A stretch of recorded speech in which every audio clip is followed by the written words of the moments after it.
Hello students, we have already completed 50% of this chapter, means one part of this chapter is completed, which is chemical equations. Now we know how to denote a chemical reaction. What are the things we have to mention? We have to mention the criteria on the arrow. We have to write down the states in the brackets. Okay, and how can we balance a given chemical equation? All these things we know. Okay, in the previous 5 lectures हमने सिर्फ इसी की बात की है, ठीक है, और बहुत डिटेल में हमने बैलेंसिंग सीखी है. ठीक है, तो बैलेंसिंग आपकी क्लियर हो गई, केमिकल इक्वेशंस आपकी क्लियर हो गई. अब इस चैप्टर का एक अनदर पार्ट है, that part is chemical reactions. Chemical equations तो हमने सीख ली. अब केमिकल रिएक्शंस में हमें टाइप्स ऑफ केमिकल रिएक्शंस सीखने. ठीक है, सो इसका क्लासिफिकेशन अलग अलग टाइप से होता है. तो आपकी बुक में बहुत ज्यादा डिटेल में सब कुछ दिया नहीं है, तो मैं आपको डिटेल में ही केमिकल रिएक्शंस के टाइप्स एक्सप्लेन करता हूं वन बाय वन. आपकी बुक में फर्स्ट दिया है कॉम्बिनेशन रिएक्शन, बट हम पहले कॉम्बिनेशन रिएक्शन नहीं पढ़ने वाले हैं. पहले हम पढ़ने वाले हैं कि on the basis of temperature, on the basis of heat released और हीट एब्जॉर्ब, केमिकल रिएक्शंस को कैसे क्लासिफाई किया जाता है. ठीक है, what I am saying is कि कुछ कुछ केमिकल रिएक्शंस ऐसे होते हैं जिसमें टेम्परेचर इंक्रीज होता है, and there are certain chemical reactions in which temperature decreases. अब टेम्परेचर इंक्रीज किस में होगा? जिसमें हीट इवॉल्व होगी, जिसमें हीट बाहर निकलेगी एनवायरमेंट में, उसमें टेम्परेचर क्या हो रहा है? इंक्रीज हो रहा है. और जिसमें एनवायरमेंट की हीट एब्जॉर्ब हो जाएगी, वो क्या हो जाएगा? उस टाइम पे एनवायरमेंट की हीट जब एब्जॉर्ब हो जाती है तो एनवायरमेंट क्या हो जाता है? कूल हो जाता है.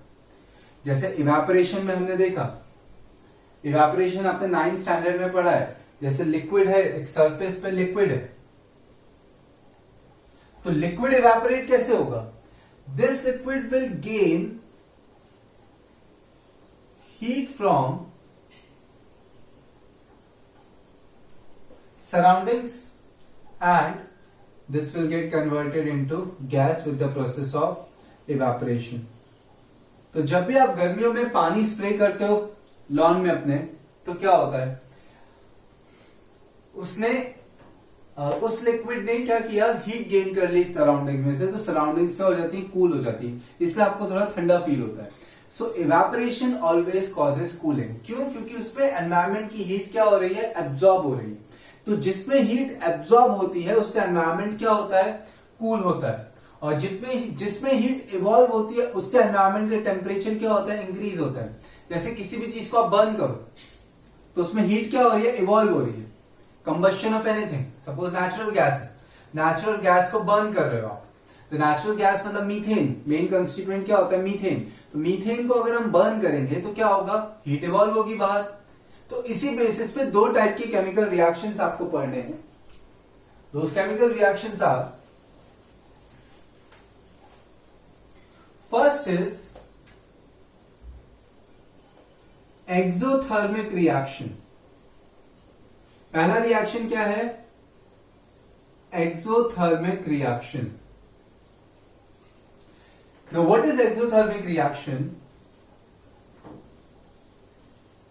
A reaction in which heat is evolved in the surrounding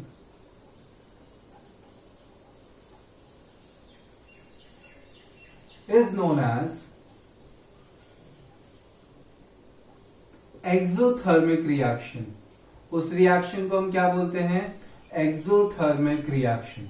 A reaction in which heat is evolved in the surrounding is known as exothermic reaction. अब देखो, तो इसके एग्जांपल्स देखते हैं.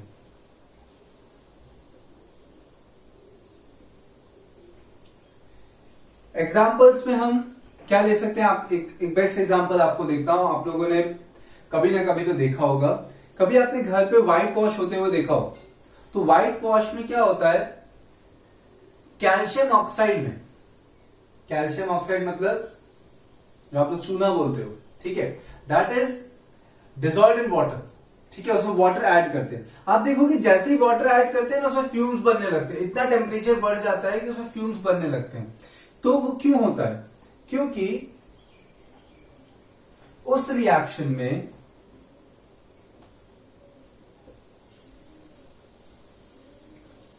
डिसॉल्विंग क्विकलाइन CaO, कैल्शियम ऑक्साइड को क्या बोलते हैं? क्विकलाइन इन वाटर। तो क्या हुआ? CaO plus H2O, this will form CaOH whole twice, means calcium oxide plus water, this will form slaked lime. Slaked line का मतलब क्या होता है? इसका कॉमन नेम है क्विक लाइन और इसका कॉमन नेम है स्लेक्ड लाइन। इसका ऐसे केमिकल नेम क्या होगा? Calcium hydroxide. ओके, सो इसमें क्या इवॉल्व होती है? हीट इवॉल्व होती है। तो प्लस हीट निकलती है, प्लस हीट करके आप लिख सकते हो। जिसमें भी हीट इवॉल्व होती है उसमें हम हीट प्लस करके लिखना हो तो लिख सकते हैं, वरना ऐसे ही लिखो तो भी ये क्या है? एक्सोथर्मिक रिएक्शन है। और कोई एग्जांपल अगर ले, अभी मैंने बोला बर्निंग ऑफ नेचुरल गैस, उसका भी एग्जांपल लेते हैं। चलो ये लिख लो, फिर मैं नेक्स्ट एग्जांपल आपको लिखवाता हूं। ठीक है, this is first example. Second example हम अगर लिखें, pause the video here and right this.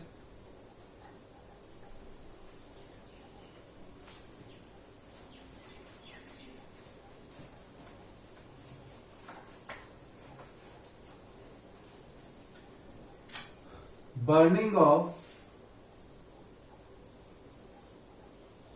natural gas. Second example, natural gas का मेन कंस्टिट्यूएंट होता है मीथेन। मीथेन होता है CH4। I am so sorry, methane is CH4।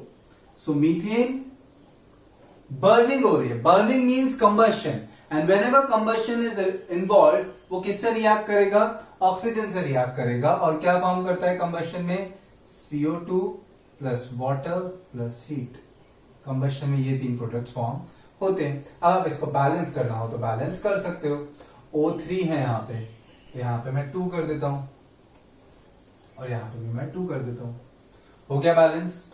2 and 2 4, 4 C and H4 and H4. So this equation is balanced. Burning of natural gas is also an exothermic reaction. ठीक है, next हम chemical type of chemical reaction पढ़ते हैं। ठीक है, 2 examples are enough. There are many more reactions in which heat is evolve. जितने भी combustion reactions है सब में हीट इवॉल्व होती है। ठीक है, ऐसे बहुत सारे इंटरनल बॉडी प्रोसेसेस हैं, जैसे हमारे फूड का ऑक्सीडेशन होता है, वो भी एक्सोथर्मिक है, उससे एनर्जी रिलीज होती है। Respiration, that is also an exothermic process. ठीक है, रेस्पिरेशन में भी क्या होता है? हमें हीट और एनर्जी मिलती है।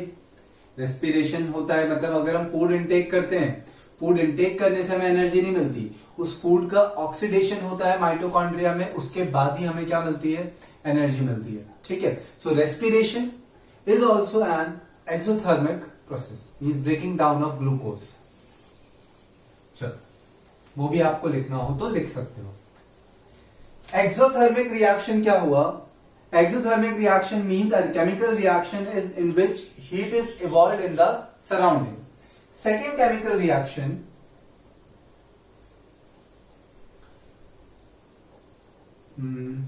endothermic. Endothermic reaction.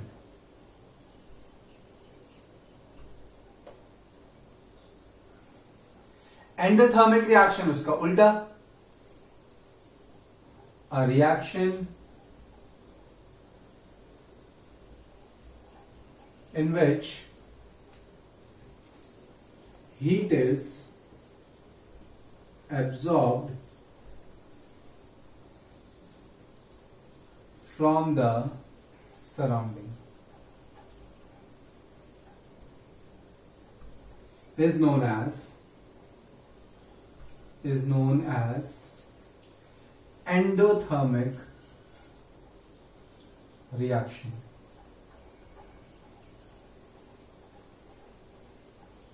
is known as endothermic reaction. Okay अब एंडोथर्मिक में हीट एब्जॉर्ब हो रही है, मतलब वो सराउंडिंग को क्या करेगा, कूल करेगा. तो इसके एग्जांपल्स हम लिखते हैं.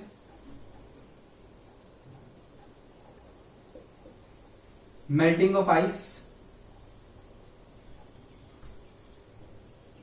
आइस मेल्ट कैसे होती है? आइस आपने रूम टेम्परेचर पे रख दी तो आइस क्या करेगी, सराउंडिंग से हीट एब्जॉर्ब करके लिक्विड में कन्वर्ट होगी, मतलब वो मेल्ट होगी आइस. तो आइस जब मेल्ट होती है तो सराउंडिंग से हीट एब्जॉर्ब कर रही है, तो आइस के आजू बाजू जहां पे भी आइस होगी उसके आसपास क्या हो जाएगा, सराउंडिंग्स कूल हो जाएंगी. So melting of ice is an endothermic process. Second, evaporation. Evaporation is also an endothermic process. Third, dissolving.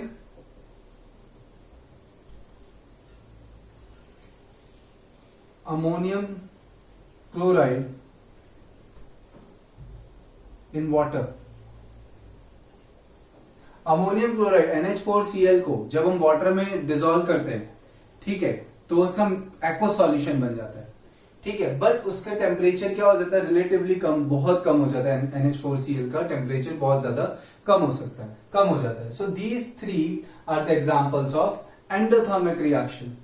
Dissolving ammonium chloride in water, ठीक है, NH4Cl plus H2O, ठीक है, तो वो भी उसमें कोई दूसरा प्रोडक्ट नहीं फॉर्म होगा, बट वो एक्वा सॉल्यूशन हो जाएगा एंड उसमें से हीट रिलीज हो जाएगी. ठीक है, हीट एब्जॉर्ब हो जाएगी, sorry. So a reaction in which heat is absorbed from the surrounding is known as endothermic reaction. Examples are melting of ice, evaporation, dissolving ammonium chloride in water and many more. ठीक है, तो ये सब ये दोनों चीजें आपको याद रखनी है. ये बुक में आपके डिटेल में नहीं दिया है. ठीक है, तो हमने दो रिएक्शंस पढ़ लिए हीट के बेसिस पे. हीट अगर सराउंडिंग्स में इवॉल्व हो रही है तो उसको बोलेंगे एक्सोथर्मिक, एब्जॉर्ब हो रही है तो उसको बोलेंगे हम एंडोथर्मिक. ठीक है, अब बात करते हैं जो बुक पे रिएक्शंस दिए हैं उसकी. बुक में जो फर्स्ट है वो हमारे यहाँ पे थर्ड हो जाएगा. ठीक है, क्योंकि हम ज्यादा केमिकल रिएक्शंस की बात कर रहे हैं. बुक में ये अलग से एक पॉइंट में एक्सोथर्मिक आपको दिया हुआ है. ठीक है, बट मतलब कॉम्बिनेशन रिएक्शन के अंदर ही आपको एक्सोथर्मिक एक छोटा सा पॉइंट दिया है. ओके, तो आप अलग से इसको पढ़ो जिससे कि आपको याद रहे. अब आते हैं हम थर्ड पे. Right this thing, pause the video and right this.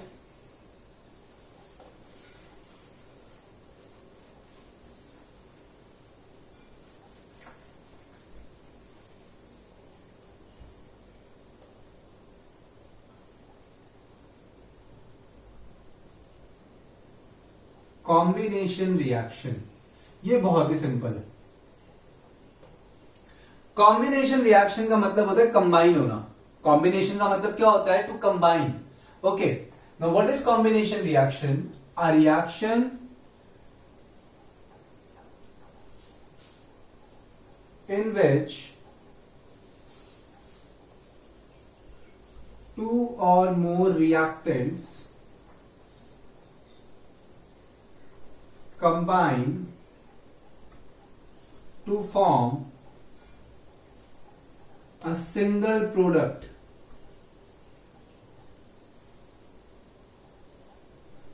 is known as combination reaction.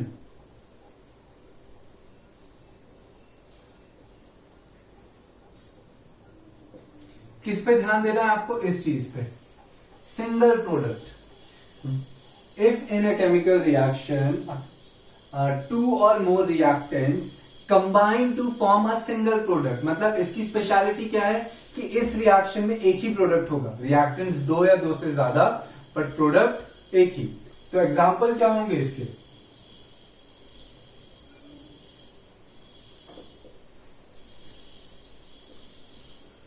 C plus O2 gives CO2.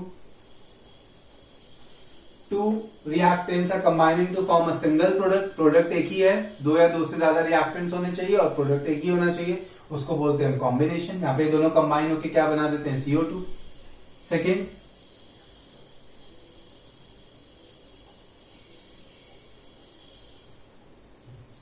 N2 plus 3H2 gives 2NH3. Production of ammonia.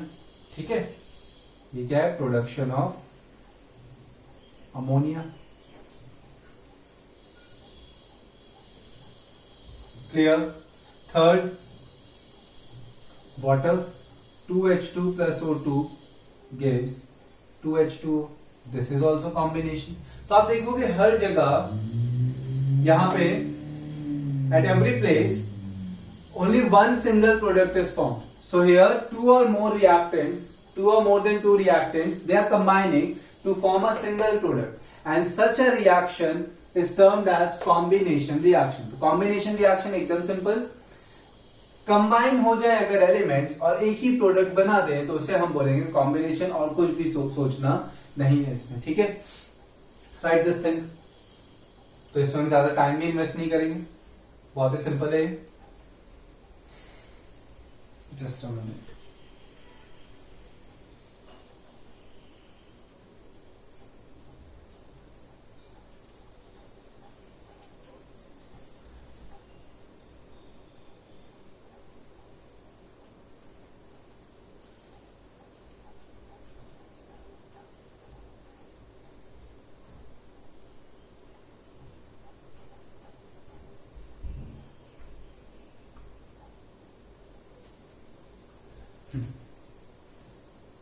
See, I hope everyone has written this. Fourth reaction पे आते हैं हम।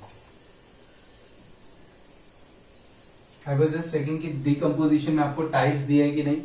तो decomposition में books में types अलग से mention किए नहीं है, बट अलग से मेंशन नहीं किए हैं, केमिकल इक्वेशंस तो दिए हैं उसमें। तो बुक की पहले केमिकल इक्वेशंस हम देख लेते हैं।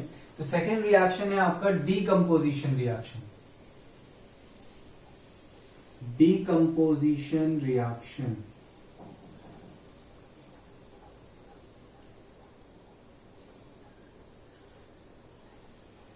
डीकंपोज होने का मतलब क्या होता है, to break into simpler molecules. ठीक है, कॉम्प्लेक्स मॉलिक्यूल्स सिंपल मॉलिक्यूल्स में ब्रेक डाउन हो जाए उसको ही बोलते हैं डीकंपोजिशन। डीकंपोज होने का मतलब conversion of complex molecules into simpler compounds. ठीक है, तो डीकंपोज का मतलब क्या होता है, व्हेन a single reactant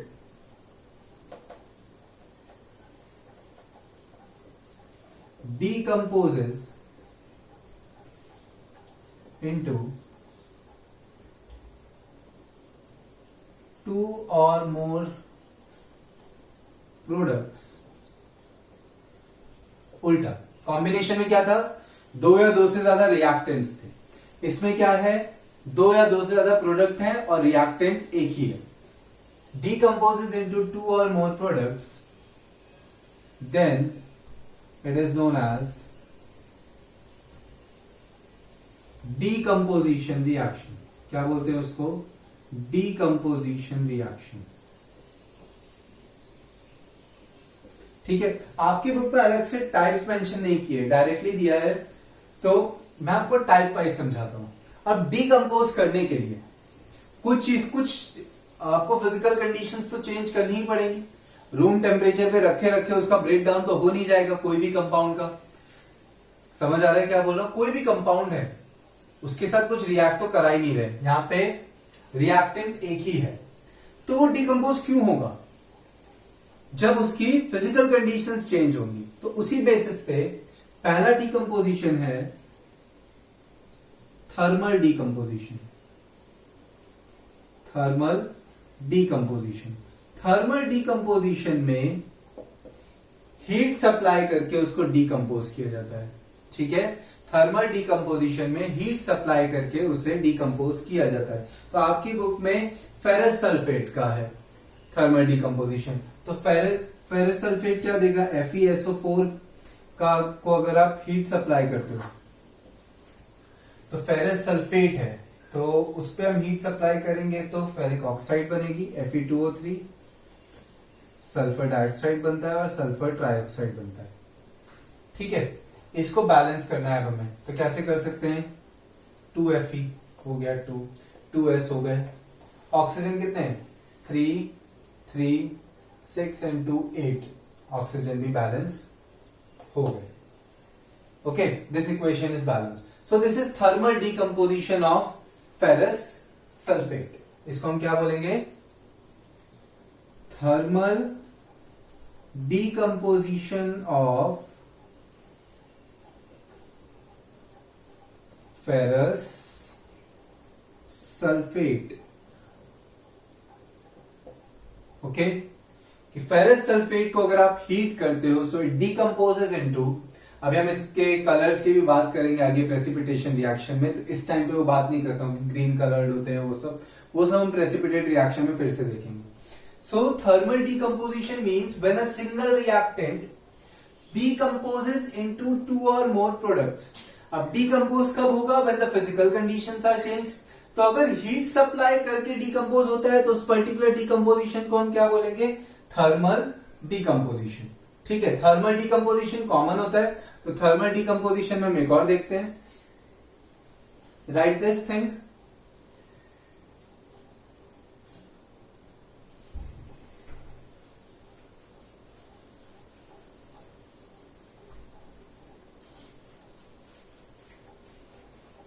ठीक है, थर्मल डीकंपोजिशन में आपको लाइमस्टोन का एग्जांपल दिया है और एक एक्टिविटी दी है लेड नाइट्रेट की।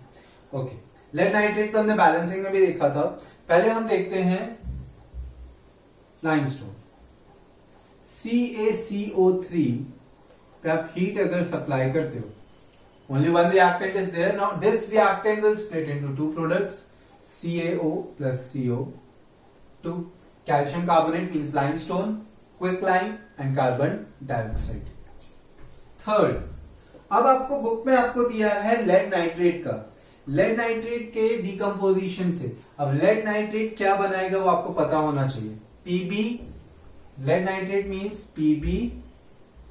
Pb की वैलेंसी होती है +2 लेड की, और नाइट्रेट की वैलेंसी होती है -1। तो क्या बनेगा? PbNO3 twice. इसको जब हम हीट करते हैं तो लेड ऑक्साइड बनता है, नाइट्रोजन डाइऑक्साइड बनता है और ऑक्सीजन रिलीज होता है। ठीक है, अब आप इसको बैलेंस कर सकते हो, हम पहले भी बैलेंस कर चुके हैं इसको। ठीक है, पहले भी बैलेंस कर चुके हैं, तो 2 नाइट्रोजन कितने हो गए? 4। अब ऑक्सीजन बैलेंस कर दो, 3 2 6 2 12, 2 and 4 2 8 and 2 12। This is balanced. So this is thermal decomposition of lead nitrate. पूछ सकते हैं आपको, ठीक है, write a chemical equation because this is given in book. Write a chemical equation of thermal decomposition of lead nitrate. तो lead nitrate के decomposition से क्या मिलता है हमें? Lead oxide, nitrogen dioxide and oxygen. ठीक है, सेकेंड डीकंपोजिशन आता है जो आपको बुक में शायद से टाइप वाइज नहीं दिया है, बट सिर्फ केमिकल इक्वेशन दिया है। Yes, chemical equation they the, but उसका नाम क्या होता है? उसको बोलते हैं फोटोलिटिक डीकंपोजिशन। Photolytic decomposition. कभी कभी सिर्फ लाइट की प्रेजेंस चाहिए, टेम्परेचर नहीं चाहिए, लाइट की प्रेजेंस से। लाइट मतलब फोटो स्टैंड्स फॉर लाइट। तो सनलाइट की प्रेजेंस में अगर आप सनलाइट प्रेजेंट नहीं है, भले ही आप टेम्परेचर इंक्रीज करो, कुछ रिएक्शंस नहीं होंगी। तो some reactions are dependent on light. ठीक है, तो सिल्वर क्लोराइड का decomposition, photolytic decomposition AgCl silver chloride पे अगर सनलाइट इंसिडेंट हो गई तो सिल्वर और क्लोरीन सेपरेट हो जाते हैं। सो this is photolytic decomposition. Photolytic decomposition means decomposition with the help of light. Photo stands for light. Thermal decomposition means decomposition with the help of heat. Third, write this thing. Third,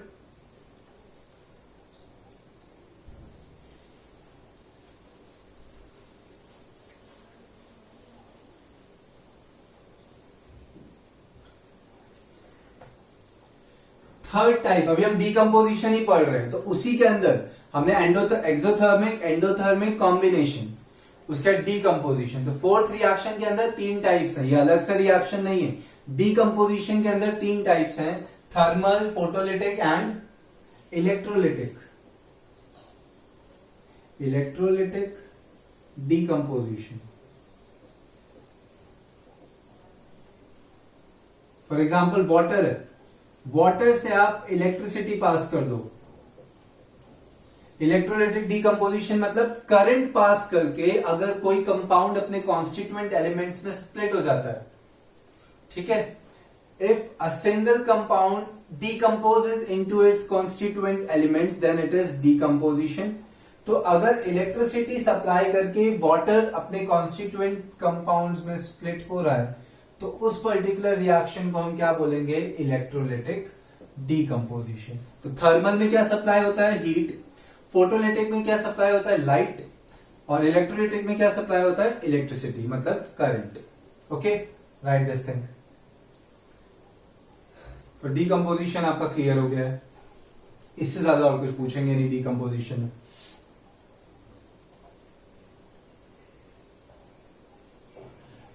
देखो अब जो next reaction है वो पढ़ने से पहले आपको एक चीज पता होनी चाहिए, वो है reactivity series.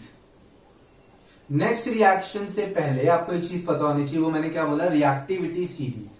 Now what is reactivity series. तो अभी हम नेक्स्ट रिएक्शन नहीं पढ़ रहे हैं, उससे पहले केमिस्ट्री के लिए एक बहुत नीडेड कंसेप्ट है, वो क्या है, reactivity series.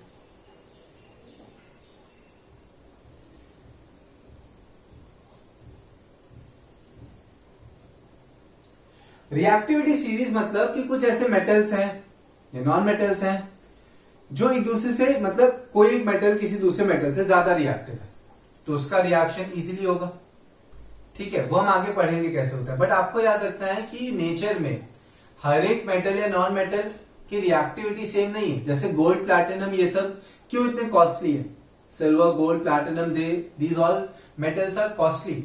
Why, because they are least reactive. तो उस पर रस्ट नहीं लगती होगी, गोल्ड प्लैटिनम पे रस्ट नहीं लगती, बट आयरन पे रस्ट लगती है क्योंकि आयरन रिएक्टिव ज्यादा है, तो वो एटमॉस्फेरिक मॉइस्चर या ऑक्सीजन के साथ रिएक्ट कर सकता है, बट गोल्ड प्लैटिनम ये सब रिएक्ट नहीं करते।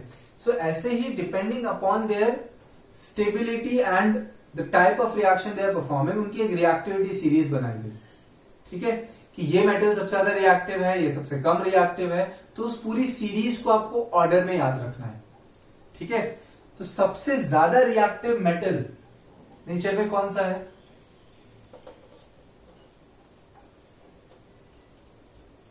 पोटेशियम। पहले मैं लिख देता हूं पूरा।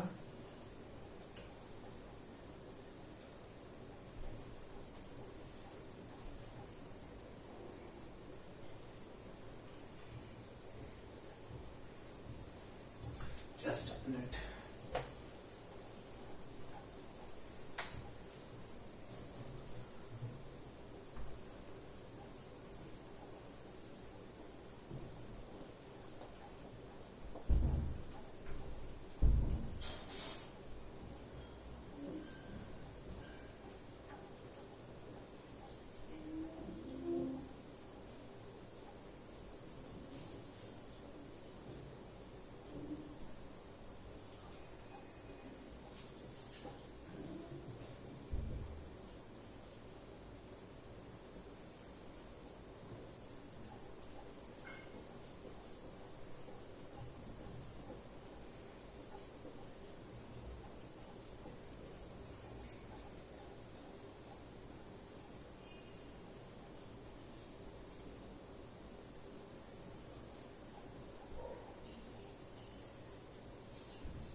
Now this is decreasing order, ठीक है, ये डिक्रीजिंग ऑर्डर है। सो highest which metal is most reactive, potassium, and which metal is least reactive, platinum, ठीक है। जितने नीडेड है यही रिएक्टिविटी सीरीज आपको याद रखनी होती है हमेशा, ठीक है। अब इसको याद करने का भी मैं वे बताऊंगा कि सबसे ज्यादा रिएक्टिव पोटेशियम है, फिर सोडियम है, फिर कैल्शियम, मैग्नीशियम, एल्यूमिनियम।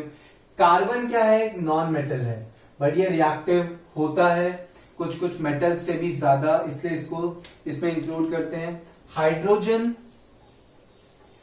एक ऐसा एलिमेंट है जो मेटल है या नॉन मेटल है, उस पर अभी भी डिबेट हो रहा है। मोस्टली इसको नॉन मेटल में ही कंसिडर करते हैं, बट वो मेटल्स जैसा भी रिएक्शन करता है, ठीक है।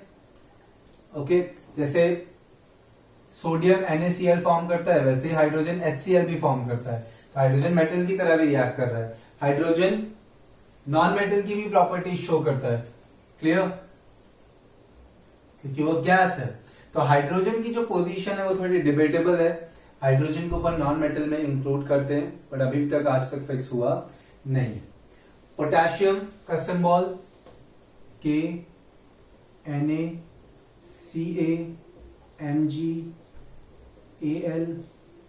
CZn FeSn PbHCu, mercury is Hg Ag AuPt, clear.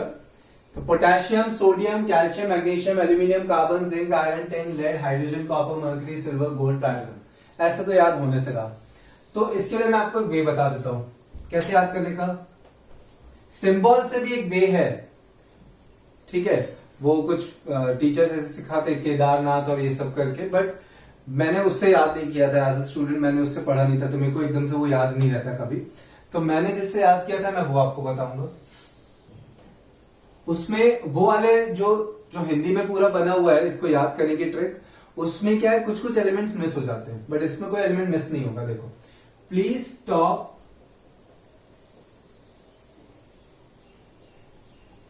calling me a careless zebra. Instead, try learning how copper and mercury यहाँ बीच में एंड आएगा याद करने के लिए, बट ए से कोई एलिमेंट नहीं है। How copper and mercury saves gold and platinum. क्या बोला मैंने? Please stop calling me a careless zebra, PSC, इसके इनिशियल से ही आपको याद रखना है। Please stop calling me a careless zebra. Instead, try learning how copper and mercury saves gold and platinum. तो इससे आपको पूरी रिएक्टिविटी सीरीज याद रहेगी, ठीक है। क्या बोला यहाँ पे लिखा हुआ है, प्लीज पोटेशियम, स्टॉप सोडियम, फिर कॉलिंग कैल्शियम, ऐसा आप देख सकते हो, इनिशियल सेम है। Please stop calling me a careless zebra, instead try learning how copper and mercury saves gold and platinum. अगर आपको ये चीज याद हो गई, ये याद करना टफ है, बट ये याद करना तो इजी है क्योंकि एक पूरा स्टेटमेंट जैसा ही लग रहा है आपको। तो आप ये याद कर लो, और फिर आपको इतना पता होना चाहिए। फिर ये याद करने के बाद ये नहीं होना चाहिए कि सी से क्या था, ऐसा नहीं होना चाहिए, ठीक है। इतना तो आपका माइंड चलना चाहिए। अब मैंने याद करने की आपको ट्रिक भी बता दी है, रिएक्टिविटी सीरीज भी लिख दी है। नेक्स्ट लेक्चर से पहले ये रिएक्टिविटी सीरीज याद होनी चाहिए, तो पहले याद करोगे, उसके बाद नेक्स्ट लेक्चर देखना है जब भी आएगा, ठीक है। तो पहले आपको ये सीरीज याद करनी है, उसके बाद ही नेक्स्ट लेक्चर में हम मोनो डिस्प्लेसमेंट और डबल डिस्प्लेसमेंट रिएक्शंस सीखेंगे, वो बहुत ज्यादा इंपॉर्टेंट है, ठीक है। उनके डिफरेंसेस भी पूछे जाते हैं, रिएक्शंस भी बहुत पूछे जाते हैं, ठीक है। तो नेक्स्ट लेक्चर में हम ट्राई करेंगे कि ये चैप्टर कंप्लीट हो जाए, ठीक है। तो आज के लिए इतना ही रखते हैं। Just try to memorise all these names, okay. मैंने आपको ट्रिक बता दी है, तो इतना टफ होगा नहीं।